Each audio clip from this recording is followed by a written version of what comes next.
Hi friends, இன்றைக்கி பார்த்திங்கன்னா நாங்கள் பாவக்காய் விதை நடவு பண்ணிக்கிட்டு இருக்கோம். ஒரு 4-5 விதைகளை நடவு பண்ணிக்கலாம். எந்த விதை நல்லா முளைக்கும்னு நம்மளுக்கு தெரியாது. வளர்ந்த பிறகு நல்ல விதைகளை மட்டும் வச்சுக்கிட்டு, நல்ல செடிகளை மட்டும் வச்சுக்கிட்டு மற்றதெல்லாம் நம்ம கட் பண்ணிடலாம். மண் கலவின்னு பார்த்திங்கன்னா தோட்டத்து மண், அதுக்கப்புறம் மக்கிய உரங்கள்லாம் ஆட் பண்ணி நாங்கள் இந்த மாதிரி மண்ணை ரெடி பண்ணி சூப்பராக வச்சுருக்கோம். இங்கே பாருங்கள், இங்கே மண் நல்லா கருப்பாக சூப்பராக இருக்குது.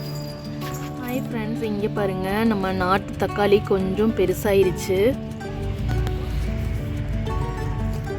ஃபஸ்ட்டு நம்ம பார்க்கும்போது ரொம்ப குட்டியாக இருந்தது. இப்போ பாருங்கள் எவ்வளோ பெருசாக வந்திருக்குன்னு.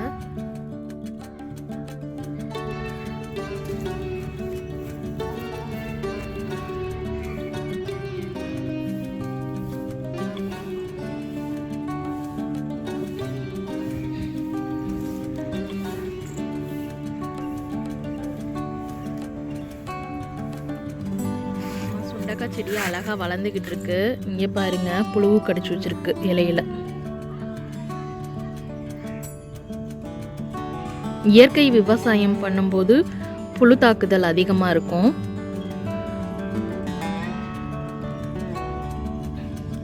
ஆனால் இயற்கை விவசாயம் தான் நம்ம ஹெல்த்துக்கு ரொம்ப நல்லது. நம்மளுடைய கத்திரிக்காய் நாற்றும் அழகாக வந்துக்கிட்டு இருக்கு. வல்லாரைக்கீரை பாருங்க, குட்டி குட்டியாக நிறைய முளைச்சி வந்திருக்கு. நம்ம ஜஸ்ட்டு வேரை தான் நட்டு வச்சோம். எந்தளவுக்கு வளரும்னு நினைக்கல. இன்னும் 1 மந்த் ஆச்சுன்னா இந்த க்ரோ பேக் ஃபுல்லாக வந்துடும்.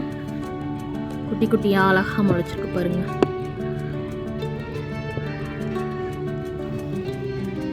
இங்கே பாருங்க, நம்ம புதினா குச்சி நடவு பண்ணியிருந்தோம் போன வீக். இப்போ நல்லாவே க்ரோத் ஆகிருக்கு.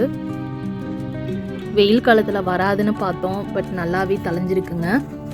இங்கே பாருங்க, சூப்பராக இருக்கு.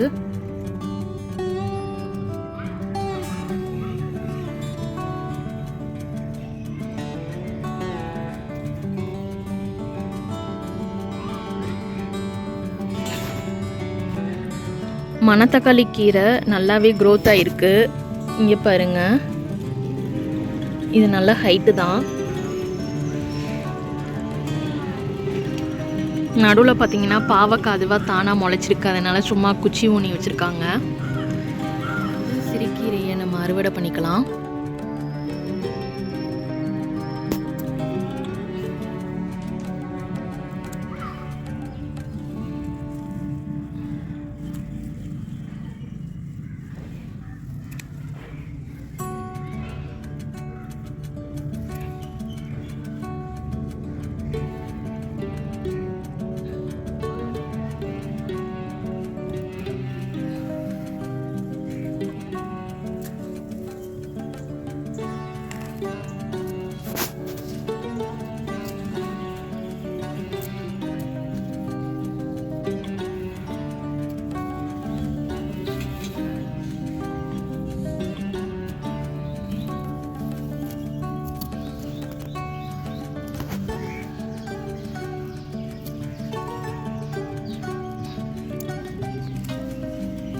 வெந்தயக்கீரை கொஞ்சோண்டு இருக்குது, அதையும் அறுவடை பண்ணிக்கலாம்.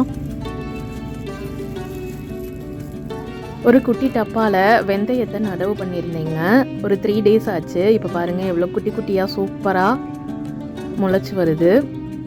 மண்ணை முட்டிட்டு எவ்வளோ அழகாக வெளியே வருது பாருங்கள். சூப்பராக இருக்குது பார்க்கவே.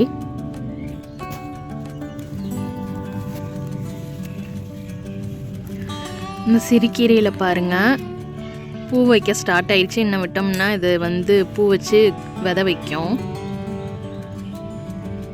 நம்ம வீட்டு தோட்டத்தில் நம்மளே கீரை அறுவடை பண்ணி சாப்பிட்ற சந்தோஷம் வேறு எதுக்கும் ஈடாகாதுங்க. நம்ம விதை போட்டு 20 நாள்லேயே கீரை ரெடி ஆயிரும். நம்ம கடையில் வாங்குகிற கீரைக்கும் வீட்டில் நடவு பண்ணி சாப்பிட்ற கீரைக்கும் நிறைய டிஃப்ரெண்ட் இருக்குங்க. வீட்டில் அறுவடை பண்ணி சாப்பிட்ற கீரை ரொம்ப ஹெல்த்தியாக இயற்கையான முறையில் நம்ம அறுவடை பண்ணி சாப்பிடுவோம். கடையில் வாங்குகிற கீரை பார்த்திங்கன்னா ஏகப்பட்ட மருந்துகள் அடிப்பாங்க.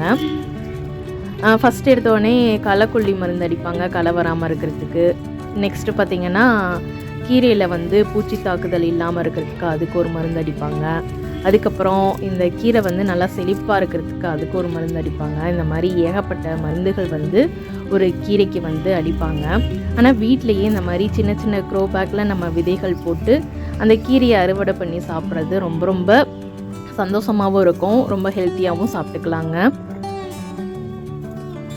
கடையில் வாங்குகிற கீரைகள் அனைத்துமே மருந்தடித்து தான் வரும்.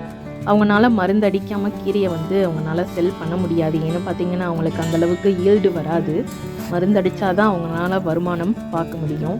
அதனால் விவசாயிகளை வந்து நம்ம எந்த ஒரு குறையும் சொல்ல முடியாது. முடிஞ்சளவுக்கு நம்ம வீட்டு தோட்டத்தில் நம்மளே அறுவடை பண்ணி சாப்பிட்டுக்கலாம். இந்த கீரையை பார்க்கும்போது கண் குளிர்ச்சியாக சூப்பராக இருக்குதுங்க. இந்த சிறுகீரையை நம்ம கடைஞ்சி சாப்பிடும்போது அதனுடைய டேஸ்ட்டு பயங்கரமாக இருக்குது, சொல்ல வார்த்தைகளே இல்லை. அது கூட நம்ம நெய் கலந்து நம்ம உணவுகளை சாப்பிடும்போது அதனுடைய டேஸ்ட்டு அடிச்சுக்க ஆளே இல்லைங்க, அவ்வளோ டேஸ்ட்டாக இருக்குங்க.